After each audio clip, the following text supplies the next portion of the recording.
The knock at the door shattered the silence like a gunshot. 3:17 a.m. I knew that sound. The rhythmic pounding of government-issue knuckles on particle board. Lena stirred in her Paw Patrol bed as I peered through the blinds.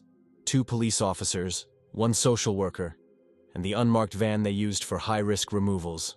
"Mr. Reyes, we're here for Lena." The social worker's badge read, D. Greer. Her smile never reached her eyes. "Your electricity has been disconnected for 72 hours. That constitutes immediate endangerment under Section 12C. My sweaty hands gripped the doorframe. "I paid the bill yesterday. They said power would be back by noon." Behind me, I heard Lena's bare feet padding across the floor. "Daddy, is the lady taking me away again?" That's when I saw the emergency removal kit in Greer's hand. A Disney princess backpack, a teddy bear with a "You Are Loved" tag, and a thick folder labeled Adoption Incentives, $15,000. The cop stepped forward. "Sir, we can do this the easy way, or—" Lena's scream cut through the air as Greer scooped her up, not a frightened whimper. The guttural, "Don't let them take me!" shriek that still wakes me at 3 a.m. I lunged and got tasered for my trouble. On the floor, twitching, I watched them buckle my baby into a car seat. Greer leaned down. "You can get her back after completing parenting classes, drug tests, and securing stable housing." She knew the truth. The classes cost $200 I didn't have, the drug tests had a 6-month waiting list, and stable housing was impossible on a janitor's salary. As the taillights faded into the darkness, I caught the real reason reflected in the window, a Bright Futures Adoptions decal. The same agency that donated $47K to our family court judge last year. The social services office after hours smelled like cheap disinfectant and desperation. I counted to 30 after the night guard lit his cigarette outside, then slid the bent library card between the door and the frame. The lock gave way with a click that sounded louder than it was. Inside were 3 things that made my blood run cold. First, Lena's file with a bright yellow sticker. Pre-adoptive placement in progress. Expedited waiver granted. Second, a spreadsheet titled FY24 Adoption Bonuses, showing $15,000 payouts for special needs cases, and someone had handwritten Rhea's emotional trauma next to Lena's name. But the third thing stopped my heart. A photo of my daughter wearing a frilly pink dress I'd never seen, standing between a smiling couple in front of a Christmas tree. The date stamp showed it was taken 2 days ago, while I was sitting in mandatory parenting class learning how to properly discipline. I was snapping pictures with my burner phone when the motion detector beeped. The guard's flashlight beam swept across the frosted glass door. I dropped behind a cubicle wall as his radio crackled to life. That's when I saw the FedEx receipt taped under Greer's desk. Overnight delivery to some lake house address, scheduled for tomorrow at 5 p.m. The label read, "Final Personal Effects Transfer, Rhea's Case." They weren't just preparing to adopt out my child. They were already packing her things. 3 breaths. Just take 3 breaths. The mantra did nothing to calm the jackhammer in my chest as I crouched in the social services office stairwell. The guard's cigarette smoke curled under the door. Marlboros. Same brand my dad smoked before the cancer took him. Funny how death always smells familiar. The library card slipped between the door frame with a sound like a bone breaking. Too loud. Definitely too loud. But the hallway stayed dark. They probably don't even bother with real security here. Why protect something meant to be stolen? Greer's desk smelled like her vanilla hand sanitizer and something darker underneath. The sour tang of power gone rotten. My fingers left sweaty prints on her "World's Best Social Worker" mug. "You smug bitch. You took my child and drank coffee from this like it was just Tuesday." The red cabinet glared at me. Active adoptions. The keypad blinked like a dare. First try, Lena's birthday. Error. Second, our old apartment number. Error. The third attempt would trigger the alarm. Think, damn it. That's when I saw it. The mug again. 7/10/23. The date of Greer's bullshit award ceremony. The drawer exhaled like a sigh. Oh, God. The file tab screamed at me in neon colors. Reyes, Lena. Expedited TPR. My vision tunneled. Termination of parental rights. Beneath it, a spreadsheet column made me choke. Bonus thresholds. Special needs, 15K. Sibling group, 22K. Hard to place, 30K. Someone had scribbled in pen next to Lena's case number. Emotional trauma classification approved. Bonus processed. They put a price on my daughter's tears. The photo slipped from my fingers before I could stop it. Lena in some stranger's frilly dress, fake smiling between a couple who looked like they stepped out of a fucking Target commercial. The date stamp burned my retinas. 2 days ago. While I was sitting in that parenting class, learning how to appropriately discipline, they were dressing my baby up like a doll for her new owners. The phone camera shook so badly the first 3 pictures blurred. Focus. This is evidence. This is her life. The motion detector beeped just as I got the last shot. Move. Now. I dropped behind the cubicle as the flashlight beam licked the walls. The guard's radio spat static. Unit 4, we got... My lungs burned, holding my breath. That's when I saw the FedEx receipt taped beneath Greer's desk, the address screaming up at me. 142 Lakeshore Drive, priority overnight, Reyes case, final transfer. The blood in my ears roared louder than any alarm. They weren't just taking her. They were already erasing me. My hands betrayed me first. They shook so violently the lockpick slipped twice before I even reached the door. Since when did you become a coward? I cursed my traitorous fingers, wiping sweat on jeans that already reeked of 3 days' worth of fear. The metallic taste of blood filled my mouth. I'd bitten through my lip without noticing. The door gave way with a groan that echoed too loud in the empty hallway.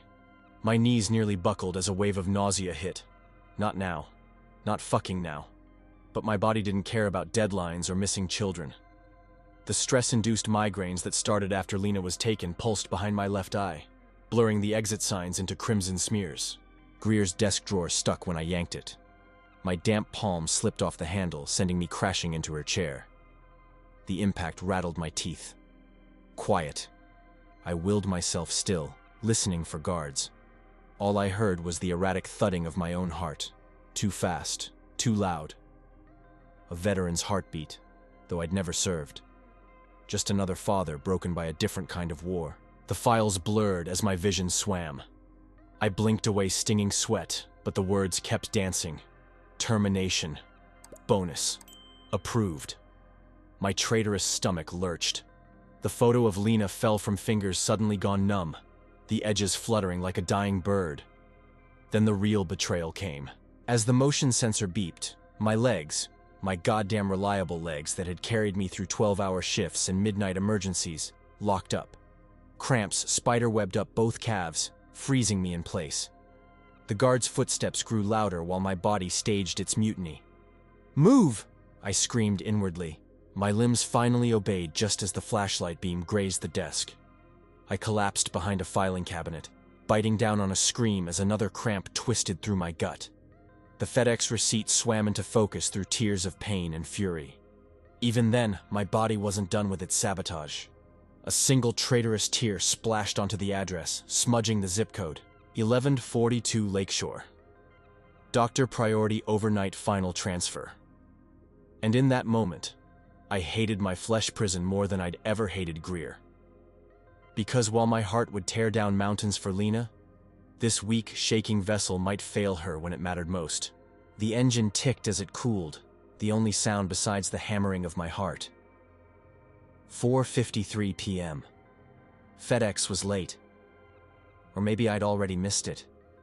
Maybe I was sitting here pissing into an old coffee can behind blackberry thorns for nothing. Maybe she was already gone. I adjusted the binoculars, their weight familiar now after 6 hours of shaking against my ribs.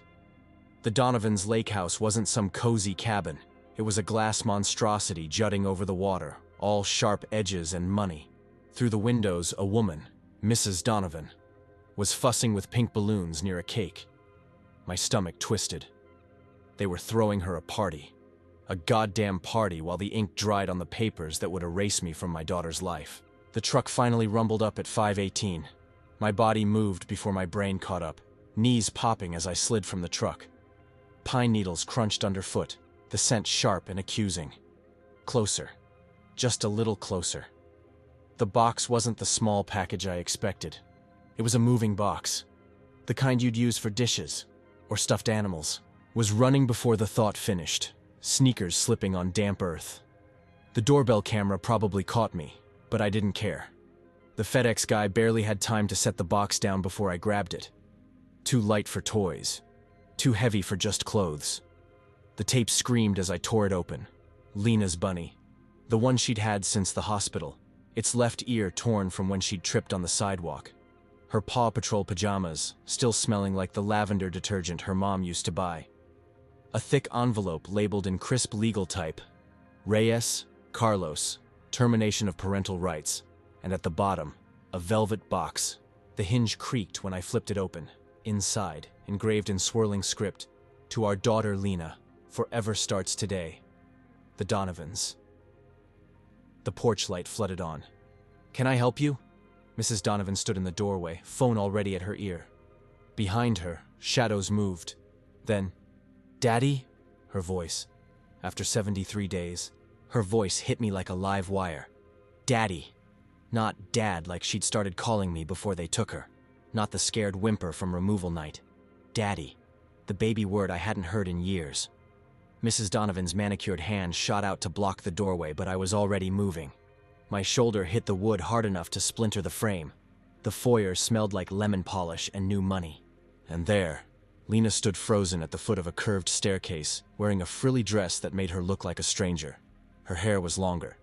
They'd straightened her curls. Lena Bear? My voice cracked. She didn't run to me. The Donovans moved like synchronized predators. He came from the study, golf club in hand. She dialed someone fast, but I only saw Lena's hands, fingers twisting the way they did during thunderstorms. Her tell. The golf club whistled past my ear as I dove. Lena flinched. Not from the violence. From me. Sweetheart, Mrs. Donovan crooned. Go upstairs with Mr. Paul. A hulking man materialized. Private security. Lena's eyes met mine for one fractured second before she turned obediently. That's when I saw it. The bracelet on her wrist, engraved with her new name. Lena Donovan. Mr. Paul reached for her shoulder. And my daughter, my shy, gentle girl who cried when her goldfish died, bit him. Hard. Blood bloomed on his hand. Lena wrenched free, her Mary Jane slapping against marble as she sprinted past the infinity pool toward the dock. The Donovans looked genuinely shocked. Turns out $15,000 can't buy what grows wild in a child's bones. The dock swayed under our feet as Lena's small hand crushed mine. Behind us, Mr. Paul's shouts turned guttural. They're heading for the Chris Craft. The Donovans kept their boat keys in the ignition. Rich people shit. I twisted the throttle just as the first bullet splintered the teakwood railing. Lena didn't scream, just clutched her bunny tighter and wedged herself between the seat and the cooler, like she'd practiced hiding during tornado drills. The engine roared to life. We fishtailed away from the dock, the Donovans shrinking into specks of pastel linen and rage. For 3 glorious seconds, I thought we'd made it. Then the spotlights hit. Sheriff's boats, 2 of them. Their sirens whooped across the water as they peeled from hidden coves. They'd expected this. Of course they had. Hold on! I cranked the wheel hard left toward the Narrows. The boat listed violently, throwing up a wall of spray. Lena's terrified laugh cut through the noise, that same wild giggle she'd had as a toddler on the teacup ride at the county fair. The first bullet punched through the windshield. The second grazed my bicep, hot and sharp. Lena stopped laughing. That's when I saw it, the storm drain outlet halfway up the eastern shore, a concrete mouth spewing runoff into the lake, big enough for a child. Lena Bear, remember that game we played at the water park? My voice sounded calmer than I felt. The pipe under the fake waterfall? Her eyes widened, nodded. I gunned the engine straight for the sheriff's lead boat. At the last second, I wrenched us into a sharp turn, throwing up a wake that sent them spinning. The move cost us. The engine sputtered, died. But we were close enough now. I shoved the bunny in my jacket. Deep breath, baby. Lena's fingers trembled but didn't hesitate as she clamped onto my shoulders. The last thing I heard before the water swallowed us was Mrs. Donovan's shriek. She's not even waterproofed yet! The storm drain swallowed us whole. Darkness. The kind that presses against your eyeballs. Lena's fingers dug into my neck like tiny anchors as the current dragged us deeper into the concrete throat. My arm burned where the bullet had kissed it, a hot, insistent throb that pulsed with every heartbeat. Just keep moving. The bunny in my jacket was a soggy lump now, but Lena hadn't let go of its one remaining ear. Her breath came in quick puffs against my collarbone. "Daddy?" A whisper. "Your arm's making the water spicy." I glanced down. In the dim light filtering through distant grates, the water swirling around us had taken on a pinkish hue. Mine. The realization hit harder than the bullet had. The tunnel branched ahead, left or right. The left smelled like chlorine and something rancid. The right, damp earth and maybe fresh air. I chose right. Bad call. The pipe narrowed suddenly, scraping my shoulders raw. Lena whimpered as the ceiling dropped lower, forcing me to crouch until my knees screamed. The wound on my arm wept freely now, each droplet swallowed by the hungry water. Then I heard it. Voices. Echoing from somewhere behind us. Thermal says they went east. "Check the runoff at Mill Road." Lena stiffened. "They have the hot vision glasses," she breathed, like it was the most normal thing in the world. Ice slid down my spine. Thermal. Of course. The Donovans had donated half the sheriff's department's gear last year. I'd seen the plaque. A rat brushed past my leg. Lena didn't even flinch. That's when I noticed the scratches on her wrists. Faint, but there. Like she'd tried to claw through something. The voices grew louder. I surged forward, ignoring the fire in my arm, the way the world tilted slightly left. The pipe spat us out into a drainage ditch just as headlights appeared on the access road above. No time to think. Just react. I shoved Lena into the reeds. "Remember our hide-and-seek rules?" She nodded, eyes too old for her face. "Don't sneeze. Don't cough. Don't love you too loud." Then she was gone, vanished into the tall grass like she'd never existed at all. The reeds trembled around us as the squad car's spotlight swept the ditch. Lena had gone statue still beside me, a skill no 5-year-old should possess. My arm pulsed with a dull heat that had nothing to do with the bullet graze. Infection. Already? The cruiser's door slammed. Boots crunched gravel. Then, "Clear over here." A lie. The voice came from right above our hiding spot. The flashlight beam danced over the reeds and kept moving. Silence. A single business card fluttered down, landing in the mud by my knee. I didn't dare move until the engine noise faded completely. The card showed a CPS logo. On the back, handwritten, "Mill Road Motel, Room 12. 1 hour. Come unarmed or she dies." Not a threat. A test. Because I recognized that jagged handwriting, the same as the notes left in Lena's case file. The ones that had clued me into the FedEx delivery. Greer.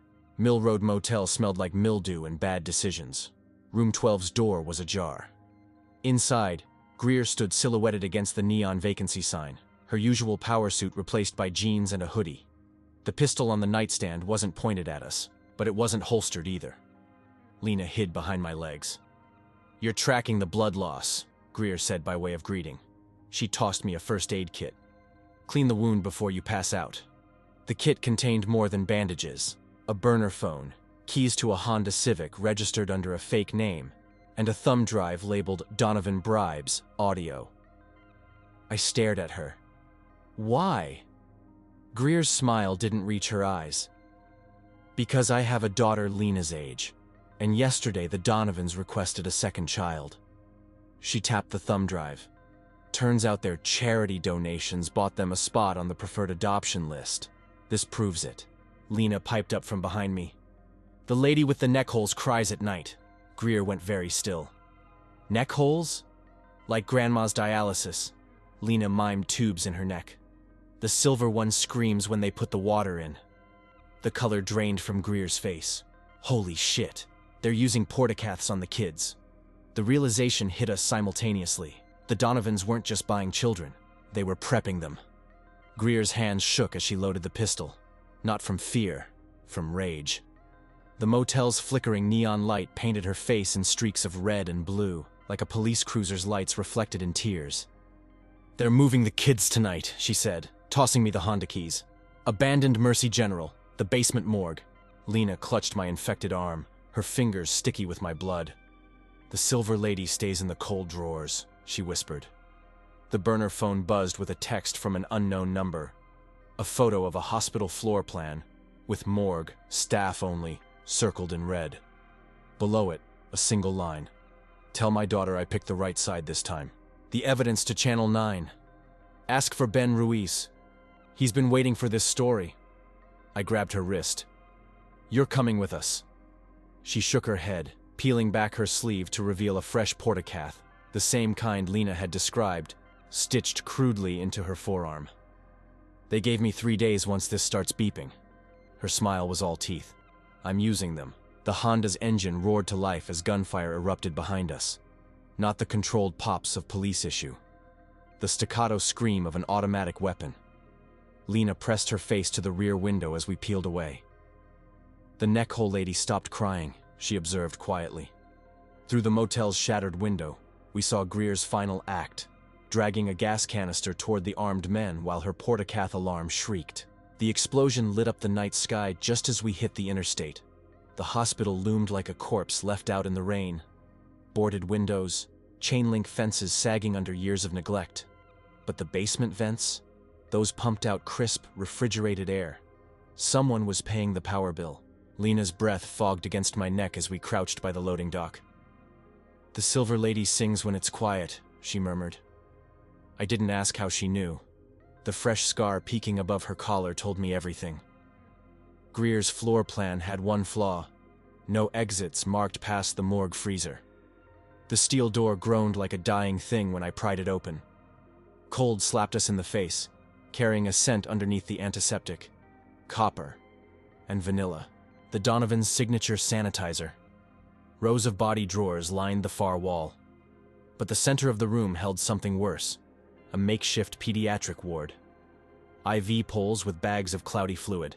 Tiny hospital gowns folded too neatly. And in the corner, a silver medical crib. Movement inside. Lena went rigid. She doesn't like loud noises. The crib's occupant turned toward us.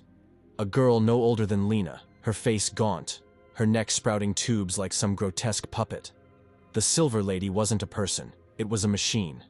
A dialysis unit retrofitted into a child-sized cage, its display flashing. Cleansing cycle 78% complete. Then the overhead lights exploded. Darkness. The screech of metal on metal, and from every body drawer at once, knocking. The emergency lights buzzed to life with a stutter, revealing the nightmare in full color. The drawers weren't holding bodies. They were holding children. Dozens of them. Their tiny fingers curling around metal edges as they pushed their way out like ghouls from coffins. The smell hit me first. Antiseptic and unwashed hair and something sweetly rotten underneath. The Donovans stood bathed in the machine's eerie blue glow, their designer clothes pristine against the grime. Mrs. Donovan actually smiled when she saw us, her pearl earrings catching the light as she tilted her head.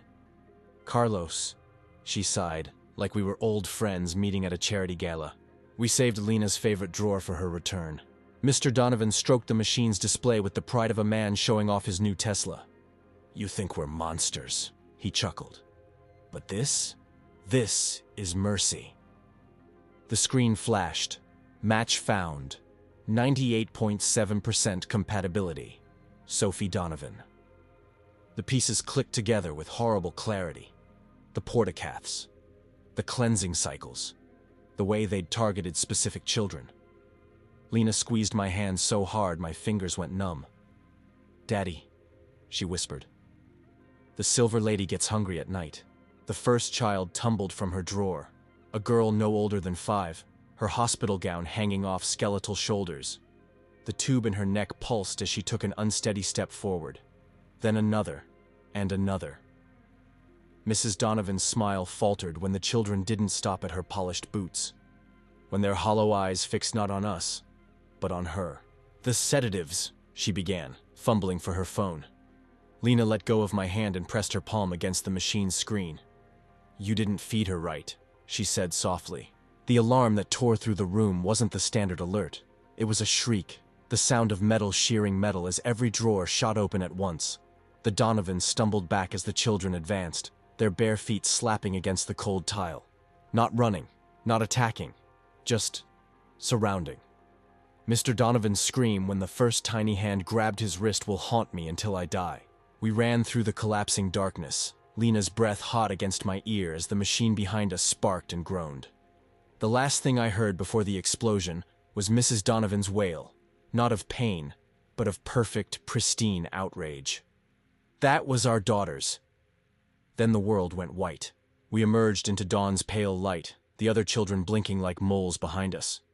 Lena kept glancing back at the smoking ruin, her fingers absently tracing the fresh scar on her neck. Sophie didn't like the spicy blood either, she murmured. Somewhere in the distance, sirens wailed. The real kind. The kind that meant help, or handcuffs, or maybe both. Lena squeezed my hand again as we started walking. Can we get pancakes first? And that's the end. Let me know if you want more stories like this. Hit a like and subscribe.